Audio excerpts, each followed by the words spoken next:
Welcome. আপনিও reverse সাইকোলজির ফাঁদে পা দিয়েছেন। আজকে আমাদের বিষয়বস্তু রিভার্স সাইকোলজি। প্রতিটি মানুষের চিন্তা ভাবনা একে অপরের থেকে আলাদা হয়ে থাকে, তবে কিছু কিছু ক্ষেত্রে সব মানুষই একই রকম আচরণ ও চিন্তা ভাবনা করে। আমাদেরকে যে কাজটি করতে মানা করা হয়, আমরা সেই কাজটি করার জন্য বেশি উৎসুক হয়ে পড়ি। উদাহরণস্বরূপ, আপনি এই ভিডিওটিকে দেখুন। এই ভিডিওটির টাইটেল ও থাম্বনেইলে স্পষ্টভাবে লেখা ছিল, ভুলেও এই ভিডিওটি দেখবেন না। তারপরও আপনি এই ভিডিওটি দেখছেন। যদি এর পরিবর্তে আমি লিখতাম যে প্লিজ এই ভিডিওটি দেখুন, তাহলে হয়তো খুব কম মানুষই এই ভিডিওটিতে ক্লিক করত। মানুষের এই ব্যবহারকে রিভার্স সাইকোলজি বলে। বিশ্বের বুদ্ধিমান লোকেরা এই টেকনিক ব্যবহার করে থাকে।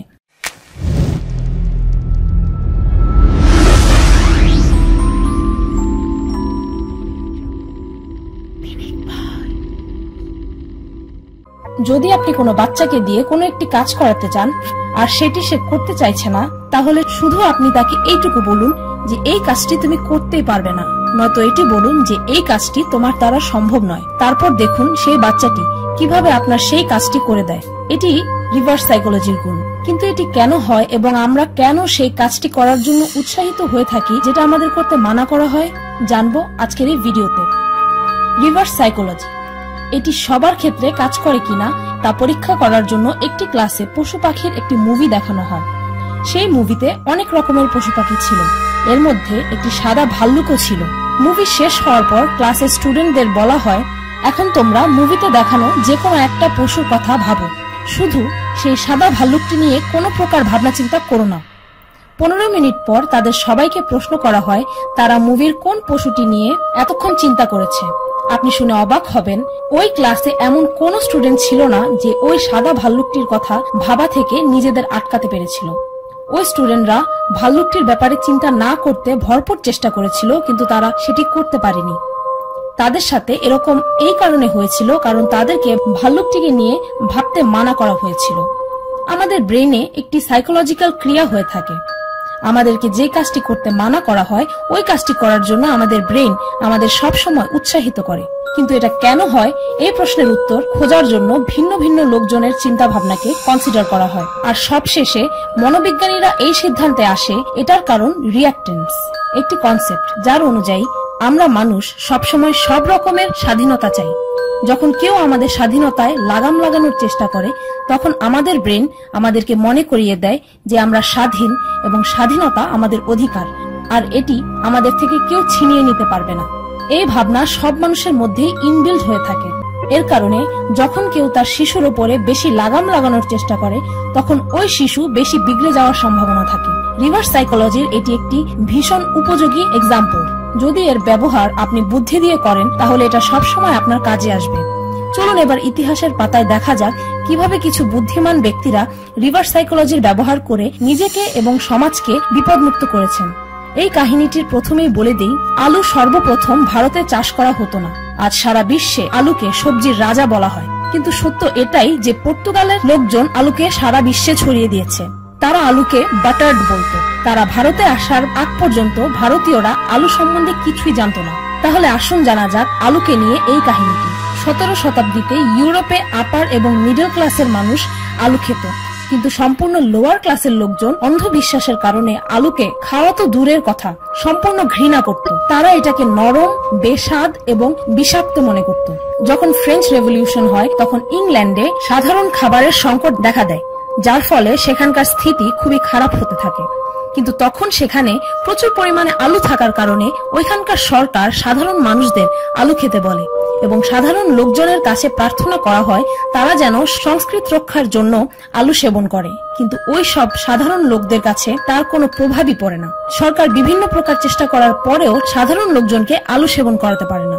এই অবস্থা সম্পূর্ণ ইউরোপ জুড়েই ছিল। এমন সময় ফ্রেডরিক দ্য গ্রেট ওইখানকার রাজা হয়। আকালের এই পরিস্থিতিতে সে একমাত্র আলুতেই আশার আলো দেখতে পায়, কারণ আলু যথেষ্ট পরিমাণে মজুদ ছিল এবং সস্তাও ছিল। এর জন্য 1974-এ সে সবাইকে আদেশ দেয় সবাই যেন আলুর চাষ করে, কিন্তু তার আদেশের কোনো প্রকার ফল হয়নি। লোকজন বলে, এমন সবজি চাষ করে কি লাভ যেটার কোনো সুগন্ধ নেই, স্বাদ নেই, এমন সবজি তো কুকুরও খেতে চাইবে না। তখন ফ্রেডরিক দ্য গ্রেট দেখলো যে সোজা আঙুলে ঘি উঠছে না। তখন সে রিভার্স সাইকোলজির ব্যবহার করে। তিনি তার শাহী জমিতে প্রচুর পরিমাণে আলু চাষ করা শুরু করে আর জমির বাইরে সৈনিক মোতায়েন করে জমি পাহারা দেওয়ার জন্য। লোকজন এটা শুনে যে রাজার জমিতে কিছু চাষ করা হচ্ছে এবং সেগুলো সুরক্ষার জন্য সৈনিক মোতায়েন করা হয়েছে, তখন তারা ভাবতে বাধ্য হয় যে ওই ক্ষেতে যা চাষ করা হচ্ছে তা অবশ্যই কোনো মূল্যবান জিনিস যা রাজা তাদের থেকে লুকাতে চাইছে, ঠিক যেমনটি রাজা চেয়েছিল। স্থানীয় লোকেরা ওই ক্ষেত থেকে আলু চুরি করে বাজারে উঁচু দামে বিক্রি করতে শুরু করে। এর পরিণাম এটা হয় যে কিছুদিন পর সম্পূর্ণ শহরবাসী ওই শাহী আলু খেতে শুরু করে, কারণ ওই শাহী আলু খাওয়ার পর লোকেরা এটি জেনেছিল যে আলু কোনো প্রকার হানিকারক সবজি নয় আর এটিকে সুস্বাদু বানানো যায়। আলুর লোকপ্রিয়তা দিন দিন বাড়তে থাকে। কয়েক বছর পর সম্পূর্ণ ইউরোপবাসী আলু খেতে শুরু করে। মোট কথা, আমাদের এই সাইকোলজি কিছুটা এরকম, যখন আপনি প্রথমবার কোনো ভাষণ দিতে যাবেন তখন আপনি সবসময় নিজেকে এটা বোঝাতে চেষ্টা করবেন যে আপনি ঘাবড়াবেন না, নার্ভাস হবেন না, সবসময় কনফিডেন্ট থাকবেন।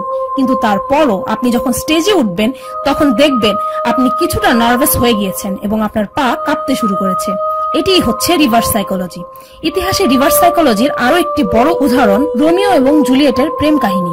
দুজনেই যখন প্রথমবার একে অপরকে দেখে তখন একে অপরের প্রতি তাদের ভালোবাসা সৃষ্টি হয়, কিন্তু তাদের প্রেম কাহিনী তখনই অমরত্ব লাভ করে যখন দুই পরিবার তাদের মেলামেশা বন্ধ করে দেওয়ার চেষ্টা করে, যার কারণে দুজনেই একসাথে মৃত্যুবরণ করে নেয়। তারা দেখাতে চেয়েছিল বেঁচে থাকতে তাদের কেউ আলাদা করতে পারবে না, কারণ তাদের ভেতরে রিভার্স সাইকোলজি কাজ করছিল। বন্ধুরা, রিভার্স সাইকোলজি আমাদের মনের কোনো সাধারণ চিন্তা ভাবনা নয়, এটি খুবই শক্তিশালী একটি অস্ত্র। এটার ব্যবহার ওই সমস্ত লোকেরা সবসময় করে আসছে যারা আজ সফল, কিন্তু হ্যাঁ, অনেক বিফল লোকও এটি ব্যবহার করেছে। এই ভিডিওটি তৈরির পেছনে মূল উদ্দেশ্য ছিল, যদি কখনো কোনো ব্যক্তি রিভার্স সাইকোলজির ব্যবহার করে আপনাকে ব্যবহার করতে চায়, আপনি যেন বুঝতে পারেন এবং সেই সাথে আপনি যেন এই টেকনিকটির ব্যবহার সকলের ভালোর জন্য করতে পারেন। এখনো পর্যন্ত এই টেকনিকের ব্যবহার কিভাবে করা যায় এটির উত্তর কারো কাছেই নেই। এটি সম্পূর্ণ আপনার উপর নির্ভর করছে যে আপনি কিভাবে এটির ব্যবহার কোন অবস্থাতে করবেন। আজকের ভিডিওটি এ পর্যন্তই। এই হচ্ছে আমার নতুন চ্যানেল ফাল্গুনিস ব্লগ। এই চ্যানেলে আমি প্রতি সপ্তাহে মজার মজার সব ট্রাভেল ও ফুড ব্লগস আপলোড করব। আর আমার এই নতুন চ্যানেলের প্রথম ভিডিওটি আমি 25শে ডিসেম্বর অর্থাৎ ক্রিসমাসের দিন আপলোড করব। তবে আপাতত এই চ্যানেলে আমি সেই ভিডিওটির ট্রেলার আপলোড করেছি। সেই ভিডিওটির লিংক ডেসক্রিপশন ও ফার্স্ট কমেন্টে পেয়ে যাবেন। আশা করি আপনারা পিনিক পাই ও মিস্টেকের মতোই আমার এই নতুন চ্যানেল ফাল্গুনিস ব্লগেও আমাকে ফুল সাপোর্ট করবেন।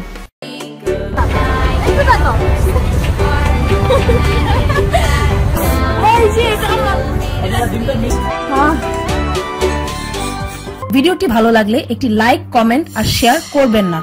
আর প্রতিদিন এ ধরনের অদ্ভুত ও মজার কিছু ভিডিও দেখতে আমার চ্যানেলটিকে সাবস্ক্রাইবও করবেন না, কারণ আপনি এটা করতেই পারেন না। আজকের মতো এই পর্যন্তই, দেখা হচ্ছে পরের ভিডিওতে।